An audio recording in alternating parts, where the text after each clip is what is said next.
चलिए ढेर आप सभी तमाम जितने भी उपस्थित हमारे भगवान रूपी जनता जनार्दन है, हर बार की बात इस बार भी आप सबके बीच में उपस्थित हूँ और झारखंड से, गढ़वा से, पलामू से मुझे लगता है कि एक अनोखा रिश्ता जुड़ गया है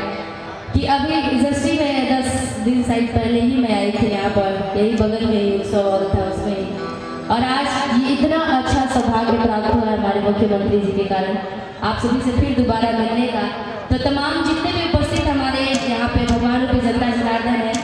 आप सभी तमाम जनता जनार्दन को झारखंड के तरफ से बोला जाए तो जोहार दोस्तों, और भोजपुरी में बोला जाए अपने बिहार से तो गोर छू के गोर लागत नहीं, और अपन हिंदुस्तान में बोला जाता सब कोई के प्रणाम करत बने। एक आशीर्वाद दे दी ताली बजा करके इधर से।